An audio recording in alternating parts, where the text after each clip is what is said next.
Hello, this is Mick from Get Your Rock Out with Andrea from Rainover. So, you've been on this little UK stint with the Quinphonic and this. How has been your time in the UK actually performing here?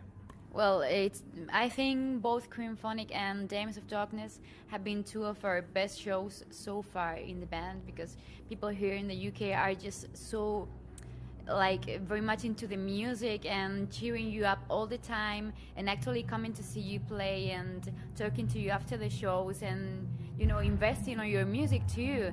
So it's just wonderful so far. What would you say is the biggest difference between the European, the Spanish scene, and playing here? Well, I actually cannot talk for other countries in Europe apart from Spain, because I've never really played in any other countries. This has been our first time playing abroad. But I think the attitude of people is really, really different. It's like in Spain, maybe because we're also Spanish, but people are like, oh, I can see them every other day. They play today. So not everybody, but people aren't. I think they don't appreciate that much what they have home.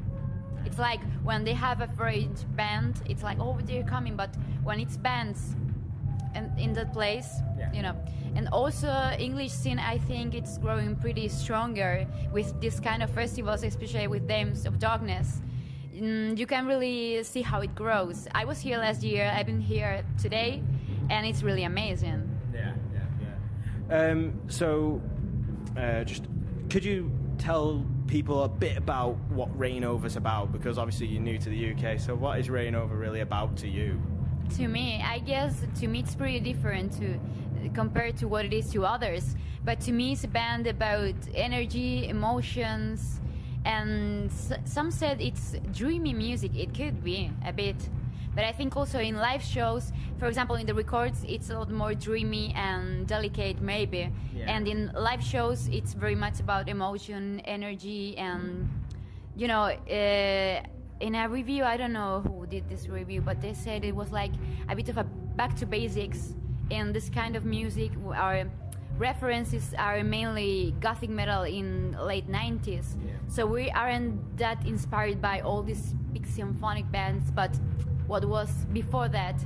So we look a bit more to go to feelings more than showing off skills or anything. Cool. So what would you say is the most memorable concert you've ever been to as a fan? As a fan, it's difficult to say, but some of them should be. Last November, it was the Gathering's 25th anniversary show. They were playing with band members from all their eras, including Anneke van Gisbergen, who is probably one of my favorite singers.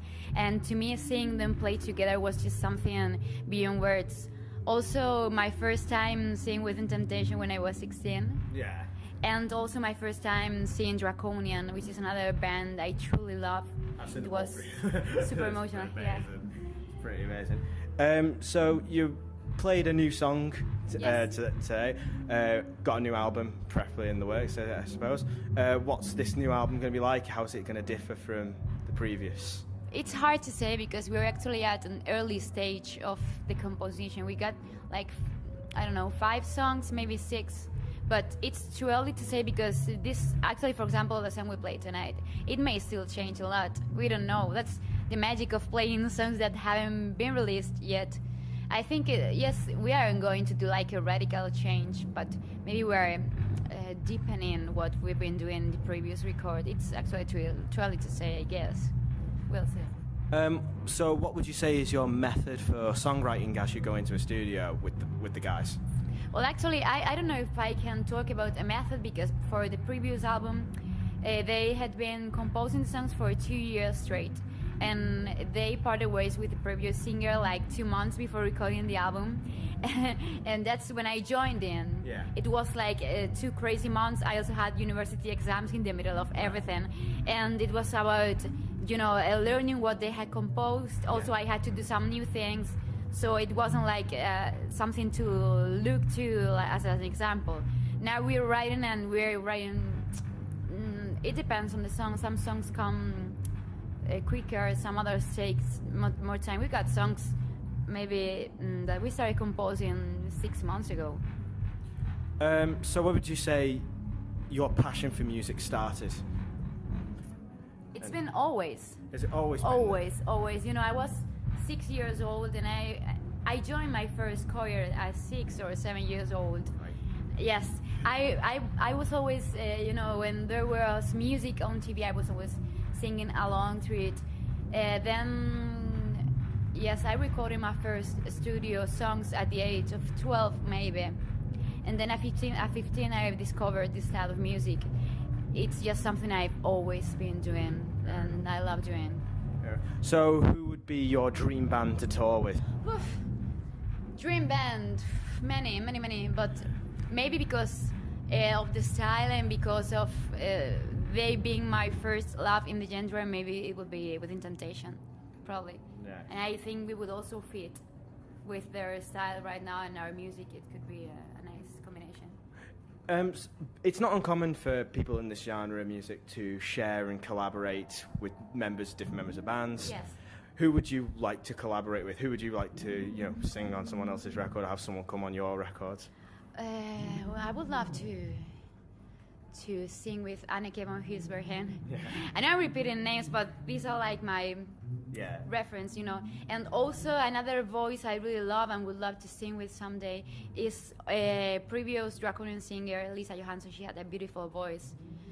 And probably there are many others I'm forgetting right now. I also loved, for example, the voice of Nienke de Jong. She was the previous Autumn singer. Yeah.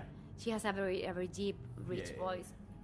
So I wouldn't also mind having her sing one of our albums, you know.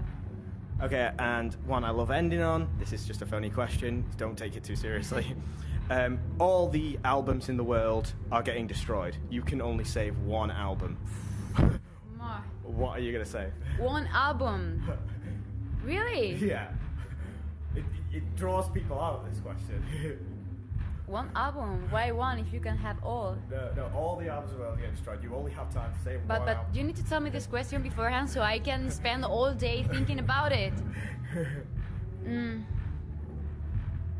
I really have no idea.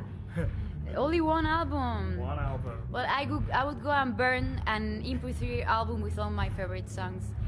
That was very much what Fiona. That would be my album. That would be my album. That's very much what Fiona said. She said I'd have a dream mixtape. Yeah, I would do that. Yeah. Why I would not? do that. Why not? That's fantastic.